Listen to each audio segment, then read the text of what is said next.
BJP अध्यक्ष महेंद्र भट्ट ने केंद्र के उत्तराखंड को विशेष सहायता ऋण के लिए 951 करोड़ रुपए की स्वीकृति के लिए प्रधानमंत्री नरेंद्र मोदी और केंद्रीय वित्त मंत्री निर्मला सीतारमण सहित मुख्यमंत्री पुष्कर सिंह धामी का आभार व्यक्त किया है। भट्ट ने कहा कि पेयजल, मेडिकल, सड़क सहित अन्य जन सरोकारों से जुड़े महकमों के लिए धन आवंटन से ये योजनाएं गति पकड़ेंगी। भट्ट ने कहा कि प्रधानमंत्री के मार्गदर्शन में राज्य में विकास की रफ्तार तेजी से बढ़ी है और उत्तराखंड आगामी दशक के सर्वश्रेष्ठ राज्य की दिशा में अग्रसर है। हमारे लिए सौभाग्य की बात है कि हमारे मुख्यमंत्री माननीय पुष्कर सिंह धामी जी के प्रयासों से हमारे यशस्वी प्रधानमंत्री माननीय नरेंद्र भाई मोदी जी ने हमारे उत्तराखंड राज्य को विशेष राहत ऋण के रूप में 951 करोड़ रुपए का एक राहत पैकेज दिया है। और यह पैकेज हमारे लिए प्रदेश के विकास के विभिन्न योजनाओं के दिया गया है, जिन योजनाओं के का कार्य इसमें होना है। और यह ऋण जो विशेष राहत ऋण दिया गया है, ये एक दीर्घकालिक ब्याज मुक्त ऋण है, जिसको हम एक राहत पैकेज के रूप में कह सकते हैं। इसलिए हम धन्यवाद करते हैं आदरणीय प्रधानमंत्री जी का पूरे उत्तराखंड की जनता की ओर से कि उनका जो स्नेह उत्तराखंड के प्रति है, वो निरंतर उनका आशीर्वाद उत्तराखंड राज्य को मिल रहा है। और ये राहत पैकेज भी अपने आप में एक देश के अंदर के उदाहरण है कि इस तरह का ब्याज मुक्त ऋण उत्तराखंड राज्य को दिया गया है। भारतीय जनता पार्टी महानगर कार्यालय पर बूथ समिति सत्यापन अभियान को लेकर रायपुर, मसूरी एवं राजपुर विधानसभा के मंडलों की बैठक आयोजित हुई। बैठक महानगर के अध्यक्ष सिद्धार्थ अग्रवाल ने सभी पदाधिकारियों को दिशा निर्देश देते हुए कहा कि बीजेपी कार्यकर्ताओं को मेरा बूथ सबसे मजबूत के मंत्र पर काम करना है। साथ ही शक्ति केंद्र पर नियुक्त सत्यापन अधिकारी सत्यापन कार्य में लापरवाही न बरतें और जल्द से जल्द अपनी पार्टी की जो शक्ति केंद्र के अंतर्गत बूथ मिले हैं उन पर सत्यापन का कार्य करना है। देहरादून जिलाधिकारी सोनिका ने कलेक्ट्रेट परिसर स्थित कार्यालयों का औचक निरीक्षण किया। निरीक्षण के दौरान जिलाधिकारी ने रिकॉर्ड रूम, संयुक्त कार्यालय, प्रोटोकॉल आदि पटलों का अवलोकन कर आवश्यक व्यवस्था बनाने के निर्देश उप जिलाधिकारी मुख्यालय को दिए। जिलाधिकारी ने निरीक्षण के दौरान स्पष्ट निर्देश दिए कि पत्रावलियों को अनावश्यक लंबित न रखें, जो पत्रावली लंबित है उसका कारण भी दर्ज करें और जनमानस से मधुर व्यवहार करें। विश्व हिंदू परिषद और बजरंग दल के कार्यकर्ताओं ने देहरादून जिलाधिकारी कार्यालय का घेराव कर जमकर नारेबाजी की। यहां तक कि शुरुआत में ज्ञापन लेने आए एडीएम से हिंदू परिषद के कार्यकर्ताओं की नोकझोंक भी हो गई। कार्यकर्ता इस जिद पर अड़े हुए थे कि ज्ञापन एडीएम नहीं बल्कि डीएम को ही सौंपा जाएगा। काफी देर तक जिलाधिकारी के न आने पर हिंदू परिषद के लोगों ने जिलाधिकारी कार्यालय के बाहर की सड़क भी जाम कर दी। हिंदू परिषद और बजरंग दल के कार्यकर्ता धार्मिक ब्रजमंडल यात्रा मेवात के नूह में नलहड़ शिव मंदिर में इस्लामिक जिहादियों की हिंसा के विरोध में ज्ञापन सौंपने आए थे। ये ज्ञापन हर प्रदेश से जिलाधिकारी कार्यालय के माध्यम से राष्ट्रपति को सौंपा जा रहा है। को लेकर ज्ञापन सौंपा। मोदी हिंदू पीड़ा मजाक बनकर रह गई है और ब्यूरोक्रेसी सरकार पर हावी है। जिलाधिकारी महोदया आधे घंटे की प्रतीक्षा कराकर पीड़ित हिंदू समाज को समय देने के लिए बड़ी मुश्किल से आई है और उनका व्यवहार इस प्रकार से है कि जितने हताहत हिंदू समाज के लोग हुए हैं, जिस प्रकार की पथराव आगजनी हिंदू समाज को हुई है, वो हंस रही हैं। एडीएम साहब का कहना है अगर आपको प्रतिक्रिया व्यक्त करनी है मौके पर जाइए और जिस प्रकार का वो प्रतिकार करना है वहां कीजिए, यहाँ क्यों प्रदर्शन करते हैं? इस प्रकार के भाव से अगर प्रशासन विश्व हिंदू परिषद बजरंग दल के कार्यकर्ताओं को ट्रीट करेगा, हिंदू समाज को ट्रीट करेगा, कहीं न कहीं हिंदू समाज के आक्रोश का यह ज्वालामुखी फट पड़ेगा और यह सब ब्यूरोक्रेसी ध्वस्त हो जाएगी। जिस प्रकार की मौज ये बंद कमरों में बैठकर ले रहे हैं, यह चिंता का विषय है।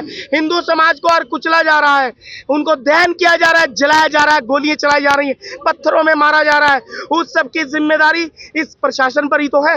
अमन भंडारी को बर्बर तरीके से 15 मुस्लिम युवकों ने मार दिया, प्रशासन मौन बैठा रहा, जिलाधिकारी शांत बैठी रही। क्या हो रहा है प्रदेश में, क्या हो रहा है देश में? केंद्र में बैठी मौन वह सरकार भाजपा जिसे हिंदू समाज ने स्थापित किया, आज वह हिंदुओं के दमन पर मौन है। देहरादून के बसंत विहार क्षेत्र में संदिग्ध हालातों में एक महिला की मृत्यु होने से इलाके में सनसनी फैल गई है। बता दें कि मृतक महिला 3 माह से गर्भवती भी थी। महिला के परिजनों ने ससुराल पक्ष के लोगों पर हत्या का आरोप लगाते हुए मुकदमा पंजीकृत किया है, जिसकी अब देहरादून पुलिस तफ्तीश कर रही है। देहरादून एसपी सिटी सरिता डोभाल ने बताया कि ससुराल पक्ष के लोग शादी के बाद महिला को प्रताड़ित करने का काम करते थे।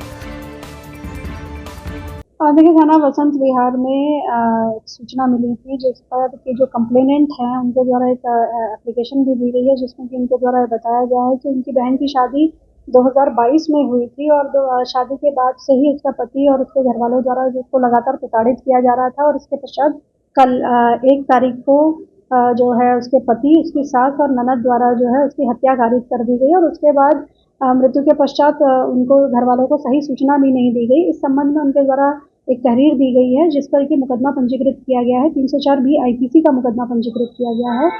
इसके पश्चात विवेचनात्मक कार्रवाई प्रचलित है और जो अभियुक्त है उनके खिलाफ वैधानिक कार्रवाई। फायर स्टेशन देहरादून को भंडारी बाग देहरादून गोल्डन हिल लोक स्कूल के साथ लगे मकान में आग लगने की सूचना पर फायर स्टेशन से 2 टेंडर मौके पर पहुंचे। फायर यूनिट कड़ी मशक्कत के बाद कमरों में घुसे और आग पर एमएफपी से पंपिंग कर पूर्ण रूप से आग को बुझाया। फायर सर्विस के कार्य के लोगों ने जमकर तारीफ की। अंतर्राष्ट्रीय ब्रेस्ट फीडिंग सप्ताह 1 अगस्त से 7 अगस्त के बीच मनाया जाता है। इस शुभ अवसर पर देहरादून स्थित कनिष्क सर्जिकल और सुपर स्पेशलिटी अस्पताल में ब्रेस्ट फीडिंग सप्ताह का शुभारंभ किया गया, जिसमें मुख्य अतिथि गीता धामी और मुकेश कुमार गुप्ता, संस्थापक रितु गुप्ता, सह संस्थापक कनिष्क हॉस्पिटल ने कार्यक्रम का शुभारंभ किया, जिसके अंतर्गत सभी मातृशक्ति को मुख्य अतिथि गीता धामी और रितु गुप्ता वरिष्ठ महिला रोग विशेषज्ञ के स्तनपान फायदे के बारे में जागरूक किया और जिन माताओं की डिलीवरी 2 वर्ष के अंदर हुई है उनके लिए निःशुल्क स्त्री रोग परामर्श शिविर का भी आयोजन किया जाएगा। सबसे पहले तो मैं विश्व स्तनपान सप्ताह की पूरे देशवासियों को सभी को बहुत बहुत बधाई और शुभकामनाएं दूंगी। और ये बहुत ही ज़रूरी है लोगों को जागरूक करना, खासकर आज की जो हमारी युवा पीढ़ी है। जिस तरह से हमारे बच्चे जो कि नवजात शिशु समय पर जिनका जन्म होता है उनके लिए माँ का दूध बहुत ही ज़रूरी है, ताकि वो हष्ट पुष्ट रहें, हमारी पीढ़ियाँ पुष्ट रहेंगी तो ये समाज मैं समझती हूँ कि स्वस्थ रहेगा, देश स्वस्थ रहेगा। और जो है अधिकतर यहाँ पे अधिकतर संस्थाओं के द्वारा, हॉस्पिटल्स के द्वारा, गवर्नमेंट के द्वारा ये जागरूकता अभियान चलाया जा रहा है। और इसी के साथ में आज कनिष्क हॉस्पिटल के द्वारा भी यहाँ पे डॉक्टर हमारे जो डायरेक्टर हैं मुकेश कुमार गुप्ता जी और डॉक्टर रितु गुप्ता जी के द्वारा भी यहाँ पे ये कार्यक्रम आयोजित किया गया है।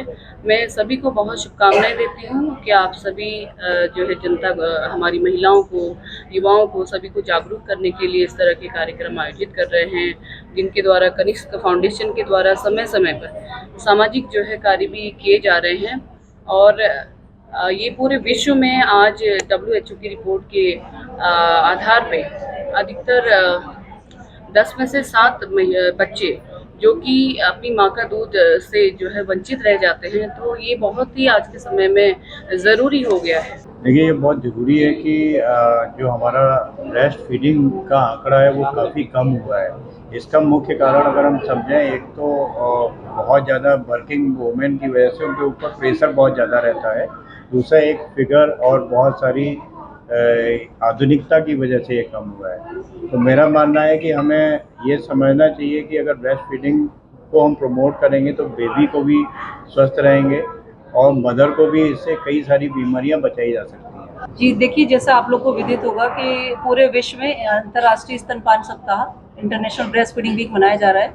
तो उसी परिप्रेक्ष्य में देहरादून स्थित कनिष्क अस्पताल में हम लोगों ने भी जन जागरूकता के लिए एक अभियान के तहत यहाँ पर एक स्वास्थ्य चर्चा रखी थी, जिसमें हमारी मुख्य अतिथि हमारे यशस्वी मुख्यमंत्री जी पुष्कर सिंह धामी जी की धर्मपत्नी श्रीमती गीता धामी जी थी। और उन्होंने जो यहाँ पर जनता को बताया कि आजकल का जो आंकड़े हैं कि माताएं दूध कम पिला रही हैं बच्चों को, जिससे बच्चों को पोषक तत्व नहीं मिल रहे हैं और हमारा बच्चों का जो स्वास्थ्य है वो भी खराब हो रहा है, उसके बारे में चर्चा की गई।